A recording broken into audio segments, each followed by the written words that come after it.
नमस्कार दोस्तों, चलिए जानते हैं राजस्थान की 50 फटाफट बड़ी खबरों को सिर्फ 10 मिनट में। लेकिन उससे पहले आप यह वीडियो कहां से देख रहे हैं हमें कमेंट में जरूर बताएं और वीडियो को लाइक करके चैनल को सब्सक्राइब जरूर कर लें।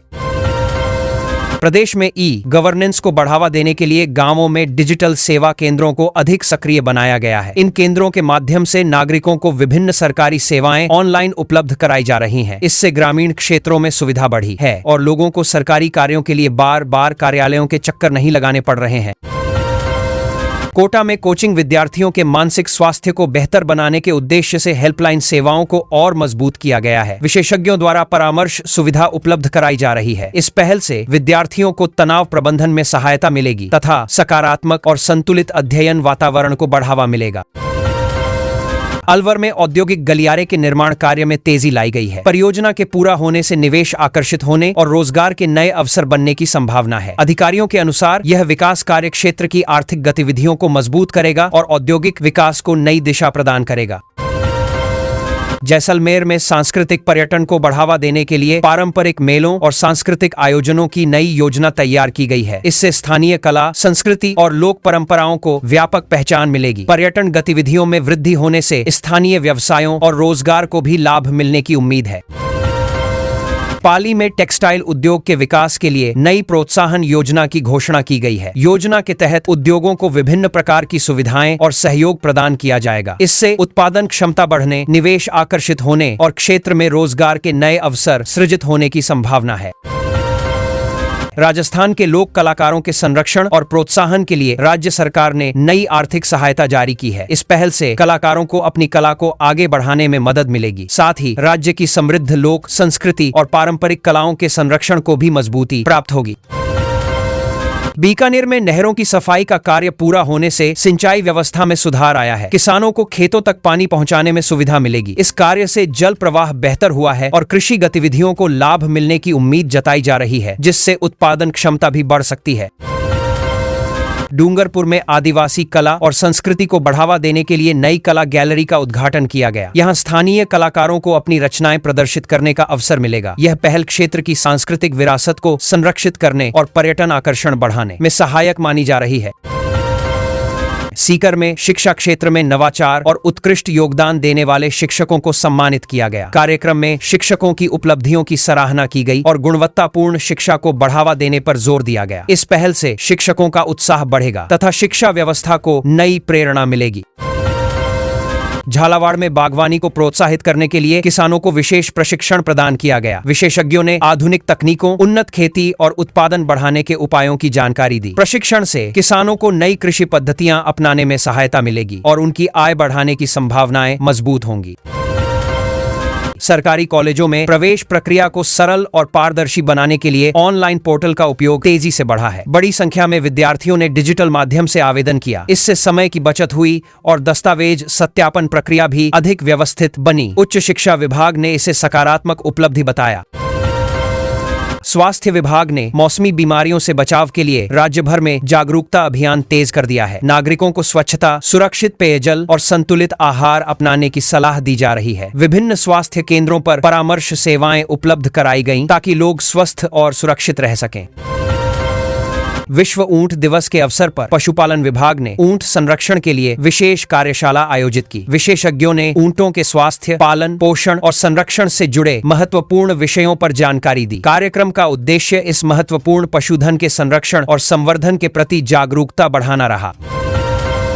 उद्योग विभाग ने लघु उद्योगों को बढ़ावा देने के लिए नई ऋण सहायता योजना शुरू की है। योजना के तहत उद्यमियों को वित्तीय सहयोग और मार्गदर्शन उपलब्ध कराया जाएगा। इससे नए उद्योग स्थापित होने की संभावना बढ़ेगी तथा रोजगार सृजन और स्थानीय आर्थिक विकास को गति मिलेगी।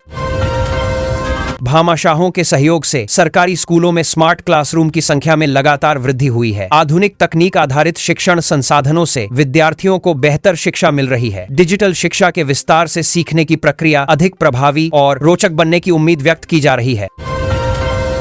जयपुर में औद्योगिक विकास को लेकर नई नीतियों पर उद्योगपतियों और अधिकारियों के बीच महत्वपूर्ण चर्चा हुई। बैठक में निवेश बढ़ाने, रोजगार सृजन और औद्योगिक प्रक्रियाओं को सरल बनाने पर विचार किया गया। सरकार ने उद्योगों के लिए अनुकूल वातावरण तैयार करने की अपनी प्रतिबद्धता दोहराई।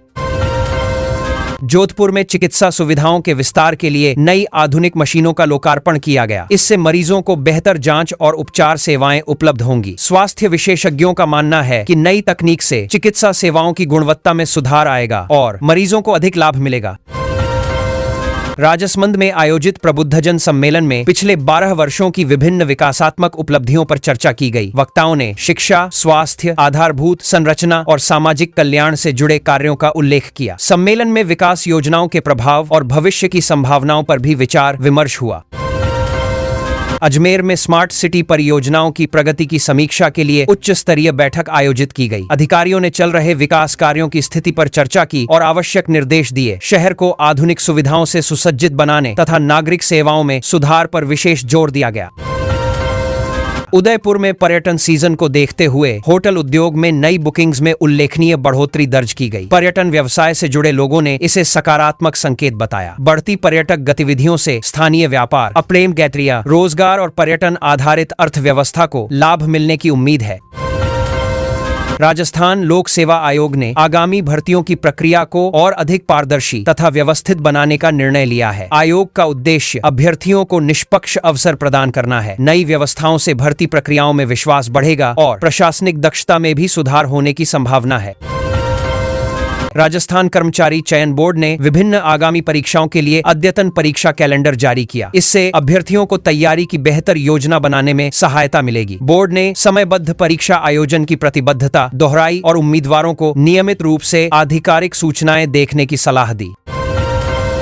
वन विभाग ने ग्रीन राजस्थान परियोजना के तहत नई नर्सरियां विकसित करने की योजना बनाई है। इन नर्सरियों में बड़ी संख्या में पौधे तैयार किए जाएंगे। परियोजना का उद्देश्य हरित क्षेत्र बढ़ाना, पर्यावरण संरक्षण को मजबूत करना और व्यापक स्तर पर पौधारोपण गतिविधियों को प्रोत्साहित करना है। जयपुर में आईटी पार्क के विस्तार के लिए नई भूमि आवंटित की गई है। इस पहल से सूचना प्रौद्योगिकी क्षेत्र में निवेश आकर्षित होने की उम्मीद है। विशेषज्ञों का मानना है कि इससे रोजगार के नए अवसर सृजित होंगे और जयपुर की पहचान एक प्रमुख तकनीकी केंद्र के रूप में मजबूत होगी।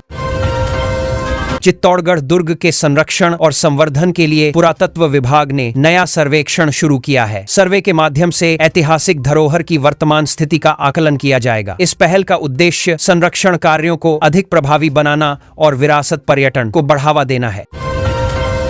बीकानेर में सौर ऊर्जा संयंत्रों के रखरखाव के लिए नई तकनीकों का उपयोग शुरू किया गया है। इससे ऊर्जा उत्पादन की दक्षता बढ़ने और संचालन लागत कम होने की संभावना है। अक्षय ऊर्जा क्षेत्र में यह कदम राज्य की ऊर्जा क्षमता को और मजबूत बनाने की दिशा में महत्वपूर्ण माना जा रहा है। अंतर्राष्ट्रीय योग दिवस के अवसर पर राजस्थान में राज्य स्तरीय मुख्य कार्यक्रम भव्य रूप से आयोजित किया गया। जयपुर सहित सभी जिलों में हजारों लोगों ने सामूहिक योगाभ्यास कर स्वस्थ जीवन का संदेश दिया। विभिन्न विभागों, सामाजिक संगठनों और विद्यार्थियों ने भी सक्रिय भागीदारी निभाई। योग के महत्व पर विशेष जागरूकता कार्यक्रम आयोजित हुए। मुख्यमंत्री भजनलाल शर्मा ने जयपुर में आयोजित योग दिवस कार्यक्रम में हिस्सा लेकर नियमित योग अपनाने का संदेश दिया। उन्होंने नागरिकों को स्वस्थ राजस्थान के निर्माण का संकल्प दिलाया। कार्यक्रम में जनप्रतिनिधि, अधिकारी और बड़ी संख्या में आमजन उपस्थित रहे।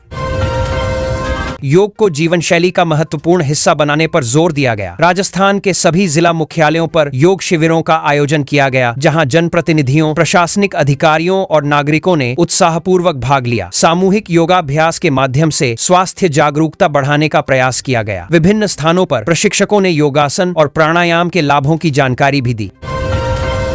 योग दिवस के अवसर पर प्रदेश के स्कूलों में विशेष योग सत्र आयोजित किए गए। विद्यार्थियों को योग के शारीरिक और मानसिक लाभों के बारे में विस्तार से बताया गया। शिक्षकों और प्रशिक्षकों ने बच्चों को नियमित योग करने के लिए प्रेरित किया। कई योग दिवस के अवसर के कई एक बार में थान प्रशिक्षकों और प्रशिक्षकों ने बच्चों को मेरिधान ने विद्यालयों में स्वास्थ्य जागरूकता गतिविधियां भी आयोजित हुई। जोधपुर में आयोजित नीट री परीक्षा को सफल बनाने के लिए प्रशासन ने व्यापक सुरक्षा व्यवस्था की। परीक्षार्थियों की सुविधा हेतु विशेष बसों का संचालन किया गया। परीक्षा केंद्रों पर आवश्यक व्यवस्थाएं सुनिश्चित की गईं। अभ्यर्थियों और अभिभावकों ने प्रशासन द्वारा उपलब्ध कराई गई सुविधाओं की सराहना की। प्रदेश में मानसून आगमन से पहले मौसम सुहावना बना रहा और कई जिलों में हल्की बारिश दर्ज की गई। तापमान में कमी आने से लोगों को गर्मी से राहत मिली। किसानों ने भी मौसम में आए इस सकारात्मक बदलाव का स्वागत किया। आगामी दिनों में अच्छी वर्षा की उम्मीद जताई जा रही है। मौसम विभाग ने जयपुर, भरतपुर और अजमेर संभाग में तेज हवाओं के साथ वर्षा की संभावना जताई। विभाग ने नागरिकों को आवश्यक सावधानी बरतने की सलाह दी। मौसम परिवर्तन से गर्मी में राहत मिलने की उम्मीद है। किसानों और आमजन के लिए यह पूर्वानुमान लाभकारी माना जा रहा है। कोटा में आयोजित जनसुनवाई कार्यक्रम के दौरान प्रशासनिक अधिकारियों ने लोगों की समस्याएं सुनी और कई मामलों का त्वरित समाधान किया। नागरिकों ने व्यवस्था की सराहना की। जनहित से जुड़े विषयों पर अधिकारियों ने आवश्यक निर्देश जारी किए तथा शिकायत निवारण प्रक्रिया को और प्रभावी बनाने पर बल दिया। ग्रीष्म संक्रांति के अवसर पर राजस्थान में आज वर्ष का सबसे बड़ा दिन दर्ज किया गया। इस खगोलीय घटना को लेकर लोगों में विशेष रुचि देखने को मिली। विभिन्न शिक्षण संस्थानों और विज्ञान मंचों ने इसके महत्व पर जानकारी साझा की। विद्यार्थियों को वैज्ञानिक दृष्टिकोण से भी जागरूक किया गया। पर्यटन विभाग ने मानसून पर्यटन को बढ़ावा देने के लिए नई गाइडलाइंस जारी की। इनका उद्देश्य पर्यटकों को बेहतर सुविधाएं प्रदान करना और राज्य के प्रमुख पर्यटन स्थलों को आकर्षक बनाना है। विभाग को उम्मीद है कि मानसून सीजन में पर्यटकों की संख्या बढ़ेगी तथा स्थानीय अर्थव्यवस्था को लाभ मिलेगा। जयपुर के खातीपुरा रेलवे स्टेशन से अमृत भारत एक्सप्रेस का संचालन सुचारू रूप से जारी है। यात्रियों को बेहतर सुविधाएं उपलब्ध कराई जा रही हैं। ट्रेन सेवा से क्षेत्रीय संपर्क मजबूत हुआ है। यात्रियों ने समयबद्ध संचालन और सुविधाजनक यात्रा अनुभव की सराहना करते हुए रेलवे के प्रयासों को सकारात्मक बताया। महिला सशक्तिकरण को बढ़ावा देने के उद्देश्य से राजस्थान में नई स्टार्टअप योजनाओं को गति दी जा रही है। महिलाओं को उद्यमिता के लिए प्रशिक्षण, मार्गदर्शन और वित्तीय सहायता उपलब्ध कराई जा रही है। इन पहलों से स्वरोजगार के अवसर बढ़ने की उम्मीद है तथा आर्थिक आत्मनिर्भरता को बल मिलेगा। बीकानेर साबरमती एक्सप्रेस के नए रूट और समय सारणी को यात्रियों से सकारात्मक प्रतिक्रिया मिली है। इससे यात्रा अधिक सुविधाजनक और समयबद्ध होने की उम्मीद जताई गई। रेलवे अधिकारियों के अनुसार नई व्यवस्था से क्षेत्रीय संपर्क बेहतर होगा और यात्रियों को आवागमन में अतिरिक्त सुविधा प्राप्त होगी। राजस्थान में सौर ऊर्जा उत्पादन क्षमता बढ़ाने के लिए कई नए प्रोजेक्ट्स को मंजूरी दी गई है। इन योजनाओं से स्वच्छ ऊर्जा उत्पादन को प्रोत्साहन मिलेगा। राज्य अक्षय ऊर्जा क्षेत्र में अपनी स्थिति और मजबूत करने की दिशा में आगे बढ़ रहा है, जिससे निवेश और रोजगार के अवसर भी बढ़ेंगे।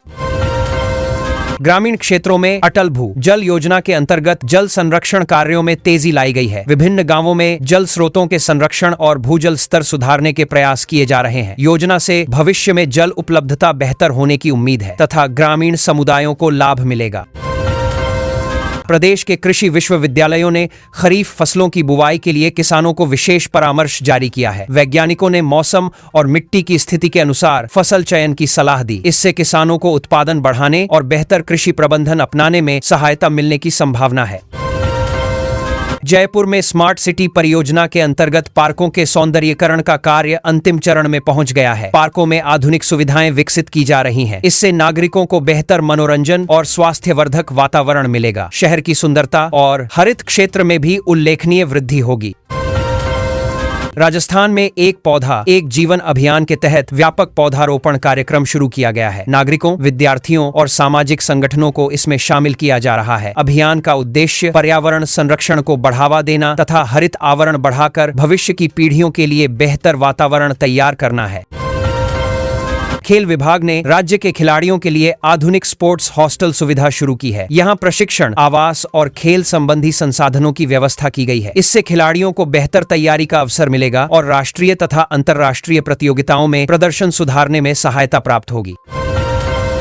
राजस्थान के हस्तशिल्प को वैश्विक पहचान दिलाने के उद्देश्य से डिजिटल मेले का आयोजन किया गया। कारीगरों को अपने उत्पाद ऑनलाइन प्रदर्शित करने का अवसर मिला। इस पहल से बाजार का विस्तार होने और स्थानीय हस्तशिल्प उद्योग को नई संभावनाएं मिलने की उम्मीद व्यक्त की जा रही है।